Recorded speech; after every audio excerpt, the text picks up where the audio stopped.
সিদ্দিকার আখিরাতের কথা স্মরণ হয়ে গেল। মা আয়েশা সিদ্দিকা এবার চোখের পানি রাখতে পারল না। মা আয়েশা সিদ্দিকা চোখের পানি ছেড়ে দিয়ে কান্নাকাটি শুরু করে দিল। নবীজি তার কোলে মোবারকে মাথা রেখে ঘুমিয়েছেন। যখন মা আয়েশা সিদ্দিকার চোখের পানিটা নবীজির চেহারা মোবারকের উপরে জন্নি করে নবীজি ঘুম থেকে জাগ্রত হলেন।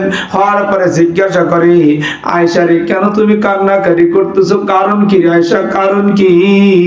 এবার আয়েশা বলে, হুজুর আমার আখিরাতের কথা স্মরণ হয়ে গেছে হুজুর গো। ওই আখিরাতের কঠিন বিভীষিকাময় সময়কে আপনি আমাদেরকে ভুলে যাবেন। আল্লাহর নবী ডাকতে বলে, এ আয়েশা, আমি কেন রে? পৃথিবীর ভিতরে যত মানুষ আছে সকল মানুষ গণ ময়দানে মাহশারাতে তিনটি জায়গায় কেউ কাউকে চিনবে না, সকলেই যার যার মতো নিয়ে আনাফসি করবে, সবাই ভুলে যাবে। আয়েশা, মা আয়েশা সিদ্দিকা চোখের পানি ছেড়ে দিয়ে কান্দে ঝরে। মা আয়েশা সিদ্দিকা সহ্য করতে পারে না, বলে, হুজুর তিনটি জায়গা কোথায় আপনি বলেন না হুজুর, বলেন। নবীজি ডাক দিয়ে বলে, আয়েশা রে, যখন মিজানের পাল্লাটা খাড়া করা হবে মানুষ এমন একটা মুহূর্তে দাঁড়ায় যাবে রে এ আয়েশা, মানুষ হতাশ হয়ে যাবে, পাগলের মতন হয়ে যাবে রে আয়েশা। আহারে, ওই মিজানের পাল্লা কার কি হবে? কার ওজনটা বাড়ি হবে, নেকির পাল্লা বাড়ি হবে, কার যেন বদির পাল্লাটা বাড়ি হয়ে যাবে। ওই মুহূর্তে কেউ কাউকে দেখবে না, কেউ কারোর চিন্তা করবে না। আল্লাহর নবীকে ডাক দেব, হুজুর গো, আপনিও কি আমাদেরকে ভুলে যাবেন হুজুর? আপনিও কি আমাদের ভুলে যাবেন? আল্লাহর নবী ডাক দিয়ে বলে, আয়েশা রে, আয়েশা, ওই জায়গায় সকলেই যার যার মতন পেরেশানে থাকবে। মা আয়েশা সিদ্দিকা বলে, হুজুর দ্বিতীয় জায়গা কোথায়? আল্লাহর নবী ডাক দিয়ে বলতেছেন, আয়েশা রে, শোনো শোনো, দ্বিতীয় জায়গাটা হলো যখন যার যার আমল নামা মানুষের কাছে পৌঁছে দিবে, মানুষ পেরেশান হয়ে যাবে।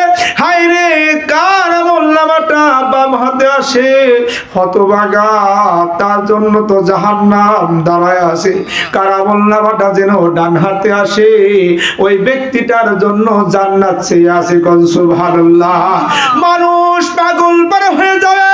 হায় রে হায়, এইভাবে কেউ কারুর দিকে তাকাইবে না, সাহস পাবে না রে আয়েশা। মা আয়েশা চোখের পানি ছেড়িতে আরো কান্দে, আরো জোরে জোরে ফুপায় ফুপায় কান্দে, আর বলে, হুজুর তৃতীয় নাম্বার জায়গা কোথায়? হুজুর আমি জানতে চাই তৃতীয় নাম্বার জায়গা কোথায়?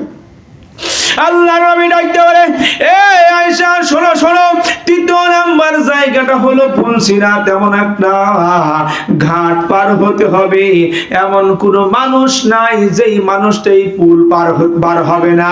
পুল যে ব্যক্তি পার হবে না সে জান্নাতে যেতে পারবে না। পুল পার না হয়ে কেউ জান্নাতে যেতে পারবে না।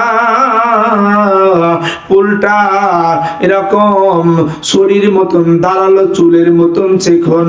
আহারে, এই পথ কোন ব্যক্তি ঘোড়ার মতন, ঘোড়ার সওয়ারের মতন পার হয়ে যাবে, কোন ব্যক্তি বিজলি আকারে পার হয়ে যাবে, কোন ব্যক্তি দৌড়িয়ে পার হয়ে যাবে, কোন ব্যক্তি হেঁটে হেঁটে পার হবে, কোন ব্যক্তি হামাগুড়ি দিয়ে ধীরে ধীরে এই পথটা পার হবে, আর কোন ব্যক্তি এই পুল থেকে পড়ে জাহান্নামের ভিতরে নিক্ষেপ হবে।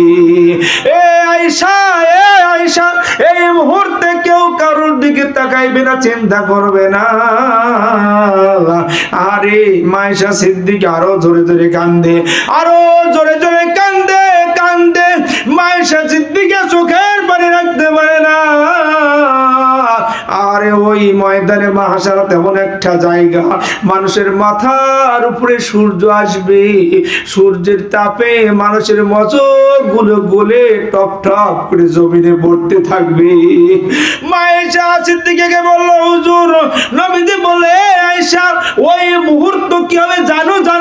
সকলেই উলঙ্গ অবস্থায় দাঁড়াইবে, তার শরীরে কোনো পোশাক থাকবে না, কোনো কিছুই থাকবে না। মা আয়েশা সিদ্দিকা বলে, হুজুর এটা কি লজ্জার বিষয় নয়? কেমনে করে মানুষ উলঙ্গ অবস্থায় থাকবে? আল্লাহর নবী ডাকতে বলে, এ আয়েশা, জানো জানো এমন একটা মুহূর্ত হবে রে,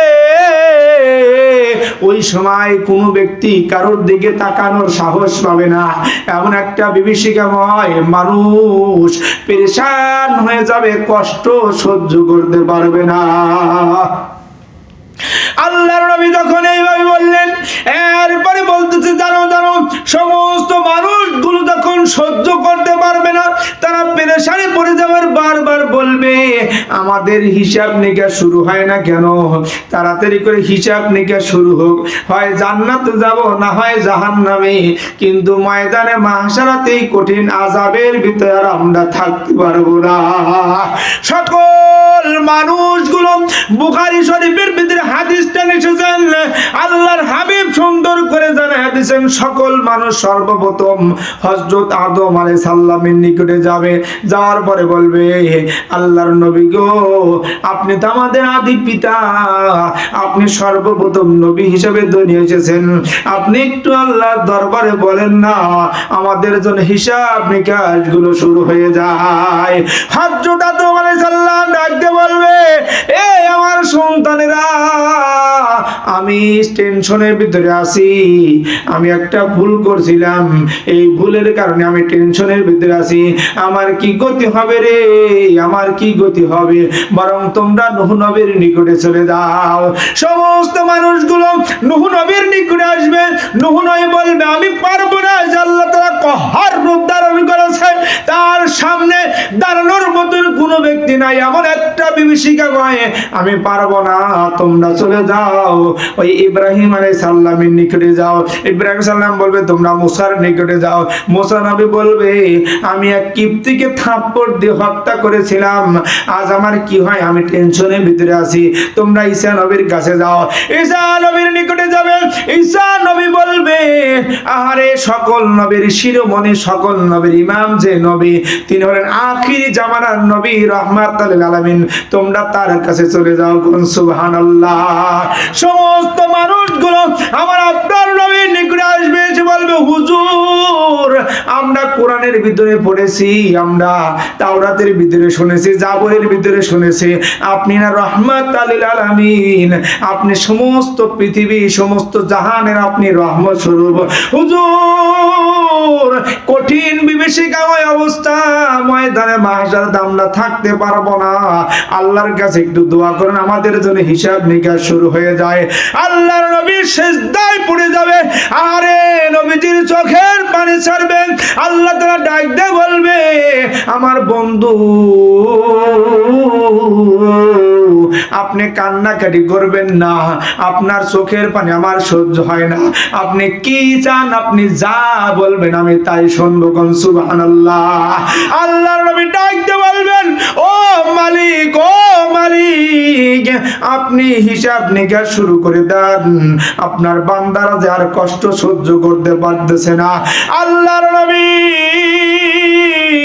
যখন বলবেন, আল্লাহ রাব্বুল আলামিন নবীজির কথাগুলো কবুল করবেন, হিসাব শুরু হয়ে যাবে।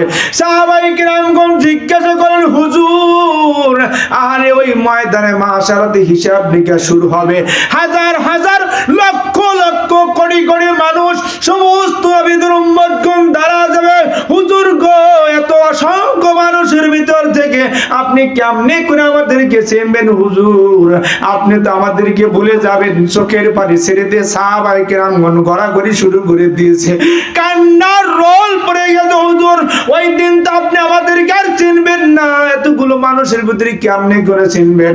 হুজুর ডাক দিয়ে বলে, সাহাবারা রে, তোমরা চিন্তা করিও না, চিন্তা করিও না, বলো বলো, হাজার হাজার লক্ষ লক্ষ ঘোড়ার ভিতর থেকে যদি কোনো কিছু ঘোড়ার মাথায় যদি সাদা তিল লোক থাকে, বলো তো চেনা যাবে কিনা? সুবহানাল্লাহ, জোরে কোন। আল্লাহর হাবিব বলতেছেন, বলো তো ঘোড়াটা চেনা যাবে কিনা? সাহাবায়ে কিরামগণ ডাক দিয়ে বললেন, হুজুর, লক্ষ লক্ষ কেন কোটি কোটি ঘোড়ার ভিতর থেকেও ওই সাদা তিল্লো কলা ঘোড়াগুলো বেছে বের করা যাবে। কোন সুবহানাল্লাহ। আল্লাহর হাবিব ডাক দিয়ে বলতেছে, এ সাহাবারা, শুনে রাখো, শুনে রাখো, কঠিন কিয়ামতের ময়দানে তামাম মানুষের ভিতর থেকে আমি তোমাদেরকে চেহারা দেখে দেখে তোমাদেরকে বের করে নিয়ে আসবো। সুবহানাল্লাহ, লা ইলাহা ইল্লাল্লাহ, জবান খুলে লা ইলাহা ইল্লাল্লাহ, লা ইলাহা ইল্লাল্লাহ।